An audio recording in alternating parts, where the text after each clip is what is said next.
আমার কথায় মির্জা ফখরুল একজন খুনি, সে তো খুনি, একটা চোর, সে তো চোর। আমি মির্জা আব্বাসকে গালি দিয়েছি, সত্য কথা। মির্জা আব্বাসকে শুয়োরের বাচ্চা বলেছে। মির্জা আব্বাসকে বলা উচিত ছিল বেশ্যা, বেশ্যা, বেশ্যা। তাকে বলা উচিত ছিল বেশ্যার সন্তান, তাকে বলা উচিত ছিল হায়নার সন্তান, তাকে বলা উচিত ছিল দেশদ্রোহী পতিতা বেশ্যা। এখন আমি মির্জা আব্বাস সম্পর্কে এমন কি বললাম যে মির্জা আব্বাসকে ডিফেন্ড করার জন্য মির্জা ফখরুলকে এগিয়ে আসতে হলো? কি এমন আমি বলেছি? আপনাদের যদি মনে না থাকে, আমি চাচ্ছি আমি কি বলেছি আপনারা একটু শুনুন। 2001 সাল থেকে 2006 সাল পর্যন্ত ঢাকার শীর্ষ সন্ত্রাসীদের অন্যতম গডফাদার ছিল বিএনপি নেতা মির্জা আব্বাস। তৎকালীন সরকারের ঘনিষ্ঠ ব্যক্তি হওয়ার সুবাদে প্রধানমন্ত্রীর কার্যালয় সহ এবং হাওয়া ভবনে বিভিন্ন অপকর্মের ক্রীড়ানক ছিল মির্জা আব্বাস। মোস্ট ওয়ান্টেড সন্ত্রাসীদের মাধ্যমে টেন্ডার নিয়ন্ত্রণ, ভূমিদস্যুতা, চাঁদাবাজের সিন্ডিকেট করে ঢাকাকে পরিণত করেছিল ক্রাইম সিটিতে। তাদের সীমাহীন দুর্নীতি ও অপকর্মের কারণে বিএনপি সরকারকে বলা হয়েছিল দুর্নীতিতে 5 বার বিশ্ব চ্যাম্পিয়ন হয়েছিল। এই যে 5 বার বিশ্ব চ্যাম্পিয়ন হয়েছিল, এর পিছনে মির্জা আব্বাসের ভূমিকা ছিল অনেক। 2001 সালে ঢাকার টেন্ডারবাজি নিয়ন্ত্রণ করত সুব্রত বাইন, আরমান, সাগর, তাজ সহ কুখ্যাত এই সন্ত্রাসীদের তত্ত্বাবধান করত মির্জা আব্বাস। বিএনপি শাসনামলের 5 বছরে শুধু গণপূর্ত মন্ত্রণালয় থেকেই 1000 কোটি টাকার সম্পদ লুটপাট করে স্বজনদের জন্য বরাদ্দ করান তৎকালীন গৃহায়ন ও গণপূর্ত প্রতিমন্ত্রী মির্জা আব্বাস। রাজধানীর গুলশান, বনানী, ধানমন্ডি, এলিফ্যান্ট রোড, ইস্কাটনে 29টি সরকারি বাড়ি ও জমি সিন্ডিকেট করে পানির দামে বিক্রি করে দেওয়া হয় মির্জা আব্বাসের নির্দেশে। মোট 391 কাঠা জমির উপরে তৈরি এসব বাড়ির বাজার দর ছিল ওই সময় 800 কোটি টাকার উপরে, কিন্তু বাজার দরের 1/10 দামে এসব বাড়ি বিক্রি করে দেয়। গুলশানে 1.5 থেকে 2 কোটি টাকা মূল্যের, কাঠা মূল্যের এসব বাড়ি বিক্রি করা হয়েছে মাত্র 10 থেকে 15 লাখ টাকা দরে। 2007 সালের 28 জুলাই দৈনিক জনকণ্ঠ পত্রিকার আরেকটি সংবাদ থেকে জানা যায়, টেন্ডারবাজি ছাড়াই তড়িঘড়ি করে রেলওয়ের 2 একর জমি একটি কাগজের প্রতিষ্ঠানকে মাত্র 1 কোটি 46 লাখ টাকায় বিনিময়ে লিজ দেয় গণপূর্ত প্রতিমন্ত্রী মির্জা আব্বাস। আব্বাস চেয়েছে যেন ইলিয়াস আলী গুম হয়ে যায়, তামিল করেছে হাসিনা মির্জা আব্বাসের এই খায়েশ। মির্জা আব্বাসের ইলিয়াস আলীকে গুম করার পরে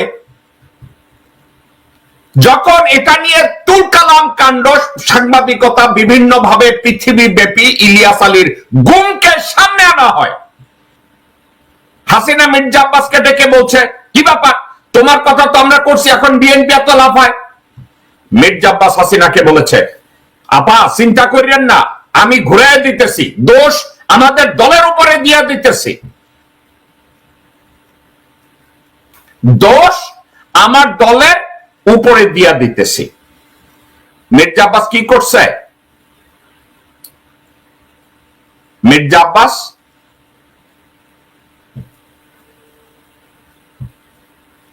সাংবাদিক সম্মেলনে বলেছে যে তাকে আমার সরকার গুম করে নাই, মানে আমার সরকার মানে আওয়ামী লীগ সরকার গুম করে নাই, বুঝেছেন? আমার সরকার গুম করে নাই এই মির্জা আব্বাস। এখন এতগুলো করার পরে আমি মির্জা আব্বাসকে শুয়োরের বাচ্চা বলছি। কেন বলছি? কারণ মির্জা আব্বাস একজন সুস্থ রাজনীতিবিদ, একজন দেশপ্রেমিক রাজনীতিবিদের দায়িত্ব পালন করে নাই। একজন দেশপ্রেমিক রাজনীতিবিদ হিসাবে সে তার সচেতনতা দেখায়নি, দেশের প্রতি দায়িত্ব পালন করেনি, ইমানি একজন মুসলমান হিসাবে তার দায়িত্ব পালন করেনি। এবং বাংলাদেশে তার কোনো সাজা হয়নি। বলবেন আপনার মির্জা আব্বাস তো হাজতে গেছে, এগুলা পাতানো গেম। মির্জা ফখরুলই ব্যবসা করে, মির্জা আব্বাসই ব্যবসা করে। যখন আন্দোলন গোজ টু দ্য পিক, তারা ক্ষমতাসীনদেরকে বলে আমাদেরকে হাজতে নাও, এই কয়দিন হাজতে রেস্ট করি, এইসব মিছিল মিটিং হরতাল আমাদের পছন্দ না। তো মির্জা আব্বাস, তাকে আমি শুয়োরের বাচ্চা বলেছি, এখন এই শুয়োরের বাচ্চাটা বলায় মির্জা ফখরুল অত্যন্ত কষ্ট পেয়েছেন। অত্যন্ত কষ্ট পেয়ে তিনি বলেছেন, এখন এখানে সবচেয়ে বড় প্রবলেম দাঁড়িয়ে গেছে আপনার সোশ্যাল মিডিয়া। আপনাদের তো তবু কিছুটা এথিক্স আছে, কিছুটা জবাবদিহিতা আছে, আপনাদের জবাবদিহি করতে হয়। সোশ্যাল মিডিয়াতে কোনো জবাবদিহিতা নেই, জঘন্য ভাষায় কথাবার্তা বলা হচ্ছে। আপনি বলেন কোন এথিক্সে বলবেন যখন মির্জা আব্বাসকে বলা হয় শুয়োরের বাচ্চা? মিল্টন নাকি আছে একটা, কি নাম ওটার, জ্যাকব মিল্টন, সে গালিগালাজ করছে, শুয়োরের বাচ্চা বলছে। এটা কোন এথিক্সে বলবেন? জার্নালিজমের, মিডিয়ার কোন এথিক্সে আপনারা বলবেন এটাকে? এখন উনি সাংবাদিকতার এথিক্স ধরেছেন যে এটা সাংবাদিকতা কোন এথিক্সে পড়ে। Mirza Fakhrul, you are absolutely right, সাংবাদিকতা কোন এথিক্স এটা পড়ে না শুয়োরের বাচ্চা বলা। এখন there is a gap. I am not a journalist, number one. Number two, আমি কোন কৃত গোলাম না আপনার মতো। Number two. নাম্বার থ্রি, আমি একজন সচেতন বাংলাদেশী নাগরিক, আমি একজন ভুক্তভোগী নাগরিক, যে নাগরিক তার মৃত মা বাবাকে দেখতে পারে না। আমি ওই নাগরিক, দেশের পক্ষে কথা বলার জন্য আমার মায়ের মুখে আমি শেষ পানিটুকু আমি তুলে দিতে পারি নাই, আমার বাবার মুখে শেষ পানিটুকু তুলে দিতে পারি নাই। এই আপনার মতো জঘন্য লোকজনদের জন্য, আপনাদের মতো সামাজিক বেশ্যাদের জন্য বাংলাদেশের একজন নাগরিক জ্যাকব মিল্টনকে কাউকে শুয়োরের বাচ্চা বলতে হয়, কাউকে বেশ্যার বাচ্চা বলতে হয়, আপনার মতো একটা ভণ্ডকে ভণ্ড বলতে হয়। মির্জা ফখরুল, আপনি তো ওই মানুষ, আপনি তো ওই একটা মানুষ, রাইট? আপনি খুব নীতিবান, আপনি নাকি সৃজনশীল রাজনীতি করেন। মির্জা ফয়সাল আমিন নামে একটা লোক আছে ঠাকুরগাঁয়, আমি শুনেছি সে নাকি আপনার ভাই। আপনি তাকে জেলা বিএনপির সাধারণ সম্পাদক বানিয়েছিলেন, সাবেক মেয়র বানিয়েছিলেন, নির্বাহী সদস্য বানিয়েছিলেন। 2015 সালে মির্জা ফয়সাল আমিন ঠাকুরগাঁ পৌরসভার মেয়র নির্বাচিত হন। তবে ঋণ খেলাপি হিসাবে সে সময় তার নামে নির্বাচন কমিশনে অভিযোগও জমা পড়েছিল। মির্জা ফখরুল, আপনি অত্যন্ত ক্লিন না? ওকে। অ্যাডভোকেট অরুণাংশ দত্ত, টিটু উপজেলা চেয়ারম্যান, ঠাকুরগাঁও সদর উপজেলা এবং আওয়ামী লীগ নেতার বাড়িতে হামলা ঠেকানো এবং ওই অরুণাংশ দত্ত টিটুকে নিরাপদে বর্ডার পার করা এবং জেলায় তার যাবতীয় সম্পদ রক্ষার দায়িত্বটা আপনার পরিবার নিয়েছে। মির্জা ফখরুল, আপনি নিয়েছেন, আপনার ভাই মির্জা ফয়সাল আমিন নিয়েছে। এ বাবদ 10 কোটি টাকার লেনদেন হয়েছে না? 10 কোটি না যেন 11 কোটি টাকার লেনদেন হয়েছিল। আপনি কয় টাকা পেয়েছেন? 5ই আগস্টের আগে মির্জা ফয়সাল, তার কোনো নিজস্ব গাড়ি ছিল না, কিন্তু 11 কোটি টাকার পরে মির্জা ফয়সাল আমিন এখন অত্যন্ত দামি গাড়িতে চলে। জেলা আওয়ামী লীগের সাধারণ সম্পাদক দীপক কুমার রায়ের নিরাপত্তাও বিধান করেছেন মির্জা সাহেব আপনি এবং আপনার পরিবার, এবং বিনিময় মূল্য আবার কয়েক কোটি টাকা। আপনি কত পেয়েছেন? ঠাকুরগাঁয়ের প্রথম নারী জেলা প্রশাসক হিসাবে 11 সেপ্টেম্বর নিয়োগ পান ইশরাত ফারজানা। কাজে যোগদান করেই সরকারি নানা অধিদপ্তরের সাথে বৈঠক করলেও জেলা বিএনপি নেতাদের সাথে বৈঠক না করায় ক্ষুব্ধ হন আপনার ভাই মির্জা ফয়সাল। ঠাকুরগাঁ সরকারি বালিকা উচ্চ বিদ্যালয় নির্মাণ ভবন চাঁদা দাবির ঘটনায় বাধা দিলে ইরশাদ ফারজানাকে 27 নভেম্বর ঠাকুরগাঁও থেকে রাঙ্গামাটিতে বদলি করা হয়, যার পিছনে আপনি ইনফ্লুয়েন্স করেছেন। আপনি নিজে ইনফ্লুয়েন্স করেছেন মির্জা ফখরুল। ঠাকুরগাঁও থেকে তাকে একজন জেলা প্রশাসককে কোথায় পাঠাইছেন? বান্দরবন।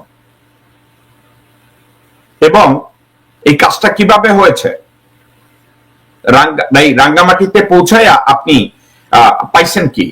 মানে আপনি বিএনপির বিগ কাহুনা, আপনি বিএনপির অনেক চোরকে হেফাজত করেন, তাদেরকে আপনি শুয়োরের বাচ্চা বলে গালি দেন না, কারণ ওর ভাগটা আপনার ভাগে আসে মির্জা ফখরুল।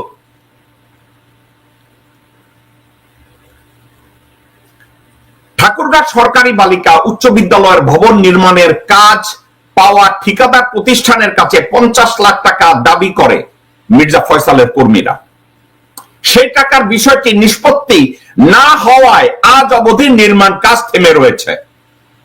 মির্জা ফখরুল, আপনি আপনার ভাইকে দিয়ে এগুলো করাচ্ছেন, তো এগুলো কি আপনার দায়িত্বের মধ্যে পড়ে? আপনি না একজন সজ্জন ব্যক্তি, রাজনীতিবিদ। ঠাকুরগাঁও সদরে সরকারিভাবে সুইপার কলোনি নির্মাণের জন্য টেন্ডারের মাধ্যমে কাজ পাওয়া ঠিকাদার প্রতিষ্ঠানের কাছেও বিপুল অঙ্ক চাঁদা দাবি করেছে আপনার ভাই এবং আপনার পরিবার। এছাড়াও প্রশাসন, ইউএনও, টিএনও এবং উচ্চ পর্যায়ে বিশেষ করে পুলিশ সুপারের কাছে যে কোনো কাজ বা মামলা সংক্রান্ত কাজে গেলে স্পষ্ট বলে দেয় কাজ হয়ে যাবে, কিন্তু মির্জার অফিস ঘুরে আসেন।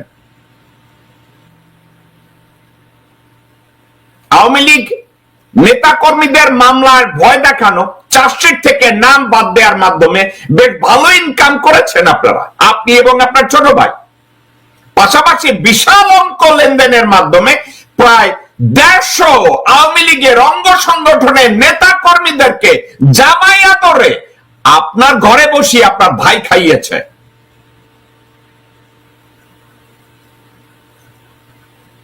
এই কিন্তু নিজ দলের নেতা কর্মীদের তোপের মুখে মানববন্ধনের মুখোমুখি হন আপনারা, যেটা পরবর্তীতে স্থগিত হয়। মির্জা ফয়সাল আমিন ও তার অনুসারীদের চাঁদাবাজি ও অনিয়ম নিয়ে 1 এপ্রিল নিজ জেলায় বিএনপি মহাসচিব মির্জা ফখরুল ইসলাম আলমগীরকে সাংবাদিক সম্মেলনে প্রশ্ন করা হলে আপনি সেসব প্রশ্নের উত্তর না দিয়ে ওখান থেকে কেটে পড়েছিলেন। মির্জা ফখরুল,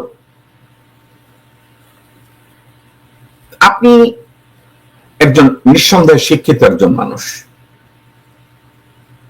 আপনি কি মার্জিত? হ্যাঁ, আপনি মার্জিত। আপনি আমার মতো অভদ্র না। এখন কথা একটা, আপনার এই ভদ্রতার মুখোশের আড়ালে লুকিয়ে আছে একটা ভণ্ডামি। আপনার ভদ্রতার মুখোশের পিছনে লুকিয়ে আছে এক দেশদ্রোহী রয়ের দালাল। আপনার এই ভদ্রতার পিছনে লুকিয়ে আছে একটা হারামজাদা। আপনার এই ভদ্রতার পিছনে লুকিয়ে আছে একটা নরপশু, যে দীর্ঘ 17 বছর 20 বছর বিএনপির মহাসচিব থাকাকালীন একটা যোগ্য নেতৃত্ব, একটা যোগ্য বিপ্লব আপনার দ্বারা হয়নি, এবং বিএনপির নপুংসক নেতৃত্ব আপনার মতো একটা বাটপারকে এখন মহাসচিব করে রেখেছে। মির্জা ফখরুল,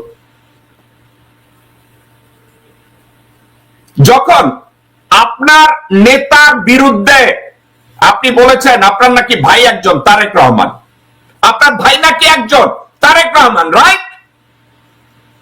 আপনার ভাইকে যখন এই নপুংসক এই কথাটা বলে আপনি কি করেছিলেন? লন্ডনে থেকে কি করে জানেন, আমি কয়দিনে লন্ডনে গেছিলাম, যে তারেক যে এখানে কি করে, কেমনে চলে, কয়েকটা টাকা নিয়ে এসে কিছু, আর কিছু লোক নমিনেশনের সময় টাকা দেয়, আর এখানে ওই সার্টিফিকেট দিলে নাগরিকত্ব পাওয়া যায়, সেই সার্টিফিকেট বেছে একজন।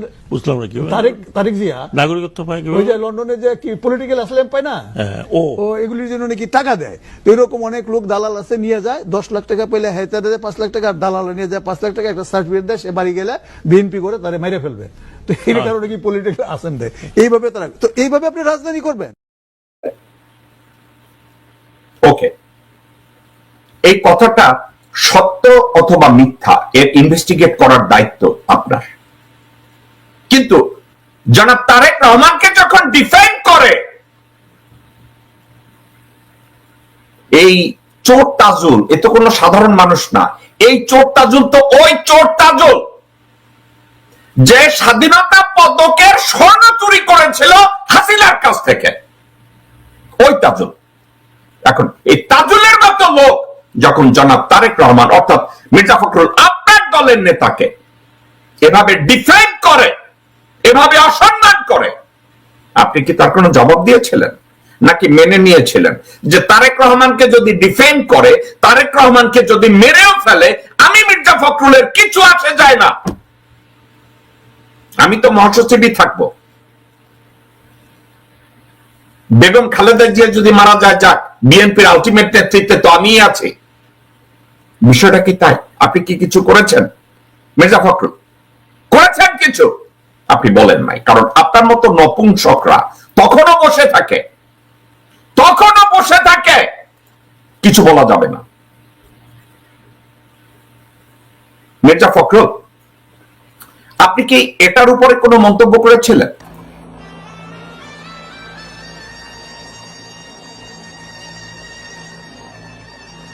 তাদের কাজ ছিল হাসিনা যদি কাউকে শুট করতে বলতো, গণভবন থেকে তারা বেরিয়ে যেত প্রিপারেশন নিয়ে, ওয়াকার তাদেরকে সাপোর্ট দিয়েছে, আর্মি এভিয়েশনের হেলিকপ্টার ব্যবহার করা হয়েছে আমার দেশের জনগণকে খুন করার জন্য। মির্জা ফখরুল, আপনি কি এটা নিয়ে কথা বলেছেন কখনো? আপনি কি আজ অবধি, 5ই আগস্টের পরে আজ অবধি জেনারেল ওয়াকার সম্পর্কে একবার জনসম্মুখে বলেছেন যে জেনারেল ওয়াকার বিডিআর পিলখানা ম্যাসাকারে আপনি মির্জাফরের ভূমিকা পালন করেছিলেন, আপনার নির্দেশে দেশের জনগণের উপরে গুলি চালানো হয়েছিল, একবারও বলেছেন? আপনি কথায় কথায় বলেন সংস্কার পরে নির্বাচন আগে, সংস্কার আগে নির্বাচন, সংস্কার পরে নির্বাচিত লোকজনরা তারা এটার দায়িত্ব পালন করবে। আপনি কি এটা নিয়ে কথা বলেছেন কখনো? আপনার নির্বাচন, এরা তো আপনি নিজে জানেন না যে গত 53 বছরের রাজনীতিবিদরা কমপ্লিটলি ফেল করেছে বাংলাদেশের সংস্কার করতে?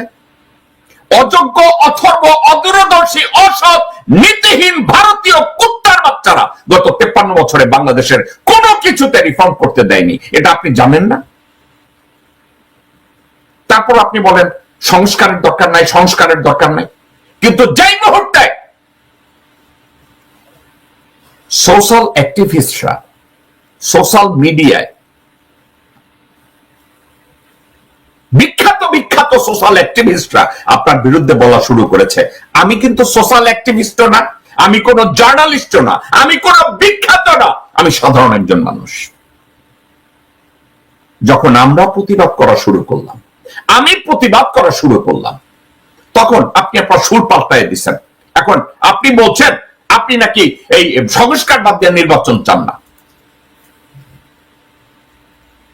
বিএনপি কখনো বলেনি আগে নির্বাচন পরে সংস্কার, ভুল ব্যাখ্যা দেওয়া হচ্ছে। আপনি এক মুখে আপনি কত কথা বলেন, একটা মুখে আপনি কত কথা বলেন। আপনি বলছেন